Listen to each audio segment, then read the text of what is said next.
अक़वाम मुत्तहिदा e governance से मुतालिक ममालिक की जो दर्जाबंदी जारी कर दी गई है, जिसमें पाकिस्तान ई गवर्नमेंट डेवलपमेंट इंडेक्स में पहली मरतबा आला कैटेगरी में आया है और 14 दर्जे बेहतरी के साथ ई गवर्नेंस में 136 नंबर जो है वो पाकिस्तान का है। 2 साल पहले पाकिस्तान का ई गवर्नेंस इंडेक्स जो था वो 150वें नंबर पे था।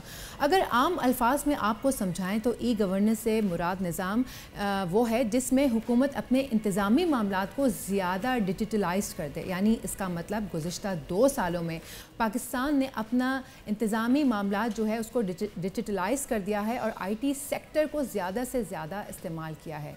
यही नहीं बल्कि पाकिस्तान अक़वाम मुत्तहिदा की जो पार्टिसिपेशन इंडेक्स है उसमें वो 28वीं नंबर पे जो है वो आया है, 88 नंबर पे जो आया है वो, जबकि 2 साल पहले पाकिस्तान जो है वो तकरीबन 106 नंबर पे था। फैसल इसी तरह पाकिस्तान की जो ई पार्टिसिपेशन वैल्यू में भी बेहतरी आई है और ई पार्टिसिपेशन वैल्यू 0.36 से बढ़कर 0.49 पर पहुंच गई है। अगरचे पाकिस्तान डेनमार्क, सिंगापुर, मालदीव जैसे ममालिक के मुकाबले में अभी भी पीछे है, लेकिन ये एक अहम कामयाबी तस्वुर की जा रही है। इसी पे बात करने के लिए हमारे साथ मौजूद हैं डिजिटल एक्सपर्ट असद बेग साहब। असद साहब, सबसे पहले तो thank you so much, welcome to the show. And it's so overwhelming to hear कि पाकिस्तान जो है वो अब मज़ीद डिजिटलाइजेशन की तरफ जा रहा है। गुज़श्ता 2-3 सालों में काफ़ी हद तक इंतज़ामी मामलात को हम जो है वो डिजिटलाइज कर चुके हैं, जिसके एतराफ़ अब हुकूमत जो है इसका UN भी कर रही है। इस सारे मामले पे क्या राय रखते हैं आप और अभी भी हमें कितना आगे जाना है?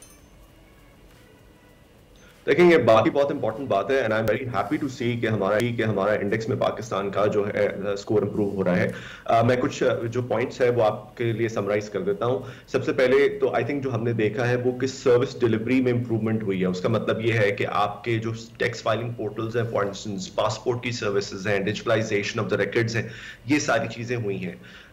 फिर उसके बाद जनरली जो पेंडेमिक रिस्पांस, पेंडेमिक के अंदर जो ई गवर्नेंस थी या ई पार्टिसिपेशन थी वो बहुत इंप्रूव हुई थी पाकिस्तान की, बिकॉज ऑब्वियसली आप सब लॉकडाउन में थे और सिर्फ डिजिटल सर्विसेज के थ्रू ही लोग एंगेज कर पा रहे थे। और फिर उससे जो एज अ रिजल्ट हमने देखा है कोविड के बाद भी वो जो पब्लिक एंगेजमेंट है वो ग्रो करती रही है और एक्सपोनेंशियली ग्रो करती रही है। तो ये तो बहुत अच्छी बात है और बहुत अच्छे ये स्कोर है। कुछ जो चीजें इंप्रूव करने वाली हैं उनको भी मैं हाईलाइट करना चाहूंगा इसके साथ साथ। नंबर 1, जो अभी हम देख रहे हैं पाकिस्तान में वो जिसको हम डिजिटल डिवाइड कहते हैं वो क्रिएट हो रहा है। उसका मतलब ये है कि ये जो सर्विसेज, ई गवर्नेंस सर्विसेज हैं, ये उन लोगों पे फोकस्ड होती हैं ज्यादातर जो कि अच्छा इंटरनेट इस्तेमाल कर सकते हैं और ज्यादातर वो लोग अर्बन एरियाज में होते हैं और जो वल्नरेबल ग्रुप्स हैं वो उनको एक्सेस नहीं कर पाते। तो एक डिजिटल डिवाइड का जो सिचुएशन है वो क्रिएट होता है और ये सिर्फ पाकिस्तान में नहीं, ये तमाम ममालिक में हमने फिनोमिना देखा है। तो वो डिजिटल डिवाइड को मुझे लगता है अभी हमें स्टिल कवर करने की जरूरत है, नंबर 1। नंबर 2, जो सर्विस रिलायबिलिटी है वो बहुत इंपॉर्टेंट है। ये आप किसी से भी पूछ सकते हैं कि जो हमारी गवर्नमेंट की वेबसाइट्स हैं या जो सर्विस डिलीवरी प्लेटफॉर्म्स हैं, they are usually problematic in terms of bugs और सर्विसेज वहां पे रिलायबल नहीं होती। उसको थोड़ा सा मुझे लगता है इंप्रूव करने की जरूरत है। फिर जो एक बहुत इंपॉर्टेंट मसला है जो आपके लिए, मेरे लिए, सबके लिए इंपॉर्टेंट है, वो साइबर सिक्योरिटी कंसर्न है। हमारी पाकिस्तान की एक साइबर सिक्योरिटी पॉलिसी थी जो कि बनी थी कुछ अरसे पहले, लेकिन उसकी इंप्लीमेंटेशन अभी तक मुझे लगता है कि लिमिटेड तौर पे ही हो पाई है क्योंकि उसके लिए आपको काफी सारे रिसोर्सेज दरकार हैं। देखें, ये बात बहुत इंपॉर्टेंट है, आई थिंक आपके चैनल ने भी पहले डिस्कस की है। जो साइबर सिक्योरिटी है वो ज्यादा इफेक्टिव होती है यूजर एंड पे, कंज्यूमर एंड पे। वो एक कल्चर डेवलप करने से डेवलप होती है। वो कोई फायरवॉल लगाने से या कोई वेब मॉनिटरिंग सिस्टम लगाने से आप मैजिकली साइबर सिक्योरिटी को इंप्रूव नहीं कर सकते। तो इसी तरह ही जब साइबर सिक्योरिटी पॉलिसी इंप्लीमेंट होनी है पाकिस्तान में तो वो इंप्लीमेंट होनी है इदारों पे, मसलन PIA पे, नादरा पे and so on so forth. तो जब तक वहां पे यूजर एंड कंज्यूमर एंड की सिक्योरिटी स्ट्रांग नहीं होगी, वो कल्चर साइबर सिक्योरिटी का डेवलप नहीं होगा, तब तक we will remain vulnerable to cyber attacks. तो वो होना आई थिंक बहुत जरूरी है। और फिर लास्टली मुझे लगता है कि जो डिजिटल लिटरेसी है, यानी कि ये सर्विसेज तो हम प्रोवाइड कर रहे हैं, बहुत अच्छी बात है, लेकिन जो आम लोग हैं जो कि जिनको ज्यादा जरूरत है, आपके जैसे लोग, मेरे जैसे लोग तो हम जाके पढ़ लेते हैं, समझ लेते हैं सिस्टम्स और फौरन उनको कर लेते हैं, लेकिन वो लोग जो ज़ईफ हैं, अनएजुकेटेड हैं, पढ़ नहीं सकते, इंटरनेट का एक्सेस नहीं है, उन तक ये चीजें पहुंचाना, डिजिटल लिटरेसी क्रिएट करना कि वो सब इन सर्विसेज का फायदा उठा सकें, वो भी अभी तक मुझे लगता है कि थोड़ा लिमिटेड लेवल पे है। इसमें जो मैं आपकी बात से भी अक्सर रुकाया हूँ और यकीनन ये एक अच्छी बात बात तो है कि हम एतराफ़ हमारा हो रहा है कि जी हमारा नंबर्स हमारे अच्छे हो गए, बट द थिंग इज़, जो एक मेरा रिजर्वेशन है, पाकिस्तान में कई इदारे अभी भी ऐसे हैं जो माज़रत के साथ वो जो कागज़ी खातादारी है ना, वो उसी पे अटके हुए हैं। चाहे आप अब यहाँ हमारे यहाँ जो लैंड रेवेन्यू सिस्टम है, आप उसमें चले जाएं, आप कहीं भी चले जाएं, ऐसे बहुत सारे इदारे हैं कि जो ना सिर्फ ये कि डिजिटलाइज नहीं हुए हैं बल्कि खुद होना भी नहीं चाहते हैं। द रीजंस यू नो बहुत अच्छे तरीके से। हमें कितना टाइम लगेगा इन इदारों में कि जिसको हम कहते हैं ना सरकारी सुस्ती माजरत के साथ, कि इनको डिजिटलाइज करने पे लाए, because once they are digitalize इनकी जो जितने भी इंफॉर्मेशन है दे विल बी एक्सेसिबल और इस पे फिर इनसे बात पुरस हो सकती है। तो अब हमें ये जो ब्लॉकेड है इसको तोड़ने में कितना टाइम लगेगा? देखिए, थोड़ा सा टाइम लगेगा इसमें, बिकॉज 2-3 एलिमेंट्स हैं। नंबर एक तो सबसे पहले तो कल्चर वाली बात है। अब कई सालों से, कई दसियों से सालों से, डेकेड्स हो गई हैं वो पेपर वाला काम करते हुए, तो ये एक लर्निंग कर्व भी प्रेजेंट करेगा। मसलन अब जो 25 साल से काम कर रहे हैं पेपर्स के साथ, उनको जब आप कंप्यूटर सिखाने की कोशिश करेंगे तो वो एक लर्निंग कर्व होगा उनके लिए, नंबर एक। नंबर दो, जो मैनुअल वर्क है, पेपर वर्क है, वो करप्शन एनेबल करता है, जिसकी आप बात गालिबन नहीं करना चाह रहे थे, मैं कर देता हूँ। तो वो करप्शन एनेबल करता है। डिजिटलाइजेशन का पहला जो फायदा होता है वो ये होता है कि आपको पेपर ट्रैक नहीं रखना पड़ता, आपको डिजिटल ट्रैक मिलता है और फिर वहां पे आप जो है ज्यादा बेहतर तरीके से अकाउंटेबिलिटी कर सकते हैं, गवर्नेंस बेहतर तरीके से हो सकती है। तो वो ऑब्वियसली वहां पे थोड़ा सा रेजिस्टेंस है, बिकॉज फिर अगर डिजिटल होगा तो इश्यूज कम हो जाएंगे वो वाले। लेकिन जो सबसे बड़ा मुझे लगता है मसला ये है कि कल्चर का है। देखें, इस्लामाबाद में काफी सारे अच्छे काम हुए हैं, मसलन लैंड रिकॉर्ड का जो डिजिटाइजेशन है वो हुआ है इस्लामाबाद की हद तक, आई थिंक। फिर ये जो गाड़ियों के रजिस्ट्रेशन वाला मामला है वो, द पॉइंट इज कि ये आहिस्ता आहिस्ता होगा। I think it's a good thing कि हमारा इंडेक्स पे वैल्यू इंप्रूव हो रही है, तो हमें उसको सेलिब्रेट करना चाहिए लाजमी। लेकिन उसके साथ साथ हमें ये भी देखना चाहिए कि हमारे यहाँ पोटेंशियल बहुत ज्यादा है और जितना अभी हमने स्कोर किया है उससे हम कहीं ज्यादा स्कोर कर सकते हैं अगर हमारे, आखिरी बात मैं करना चाहूंगा, अगर हमारे कवानीन इंटरनेट से डर के नहीं बनाए जाएंगे।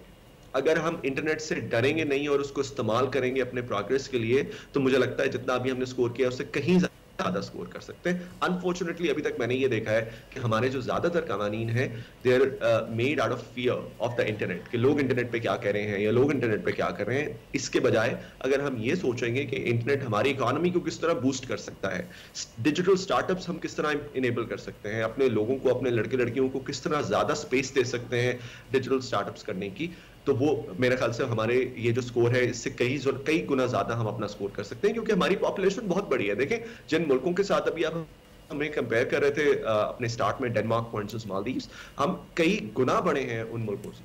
सो उसके साथ साथ ही हमारी इकोनॉमी भी उनसे कई गुना बड़ी हो सकती है in terms of digital technology, digital economy की बात कर रहा हूँ, अगर if we have the right policies in the country. और यही बात वो है जो कि हम पिछले कई सालों से करते आए हैं। बिल्कुल। असद साहब, यहाँ मैं कुछ आपसे पूछना चाहूँगी, हमारी पर्चियों से पर्चों से कब तक जान छूटेगी? और दूसरा, ये जो आपने इक़दामात की बात की है अभी कि ये इस पर इम्प्लीमेंट हो जाए, तो वो इक़दामात आखिर हैं क्या जिनको हम इम्प्लीमेंट करके आगे बढ़ सकते हैं? देखिए, सबसे पहला तो जो फंडामेंटल राइट है वो है इंटरनेट का एक्सेस, यानी कि रिलायबल फास्ट इंटरनेट का एक्सेस हर एक को। इंटरनेट को जब तक हम लग्जरी समझेंगे, जब तक खेलने की चीज समझेंगे, जब तक ये सोचेंगे कि वो देखें जी पबजी पे गेमिंग हो रही है इंटरनेट पे तो लोग अपना टाइम वेस्ट कर रहे हैं, पबजी से लोगों ने इकोनॉमीज खड़ी कर ली है मुल्कों ने अपनी, पबजी से लोग जो है वो पैसे कमा रहे हैं, और वो जो गेमिंग टूर्नामेंट्स हैं वो बाकायदा इंडस्ट्री बन गई है। पाकिस्तान भी उस पर काम कर रहा है। I am very happy to see कि उसमें प्रोग्रेस होने जा रही है होपफुली कुछ अरसे में।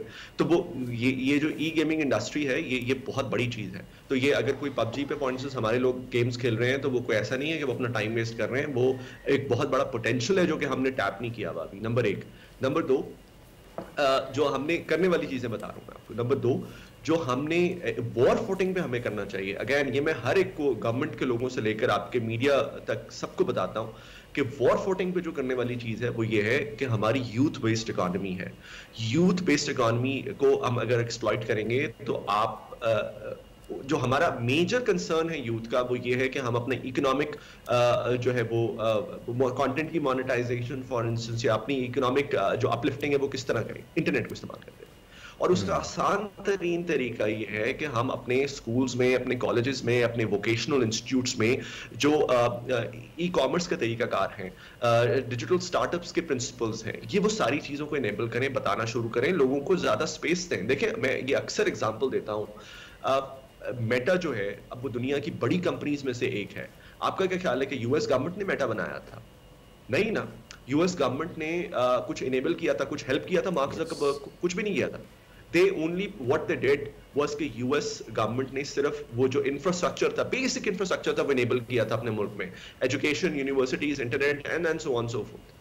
एंड पीपल बाय देमसेल्व्स, लोगों में टैलेंट होता है, गवर्नमेंट्स को टैलेंट को लाने की जरूरत नहीं होती। हमारे यहाँ बहुत टैलेंट, इनोवेशन इंडेक्स पे आप देखेंगे पाकिस्तान कहाँ स्कोर करता है। तो हमारी गवर्नमेंट को सिर्फ ये चाहिए कि वो टैलेंट को इनेबल करे, इस्तेमाल करे अपने इकोनॉमिक अपलिफ्टिंग के लिए, सबकी इकोनॉमिक अपलिफ्टिंग के लिए। अनफॉर्चुनेटली मुझे लगता है अभी तक ऐसा नहीं हो रहा। Very valid point and thank you so much Asad साहब। हम आने वाले दिनों में इस पर ज़रूर बात करेंगे। ये जितनी भी टेक्नोलॉजीज़ हैं, I think government should enable people, empower people के वो मज़ीद आगे बढ़े rather than implementing other security issues.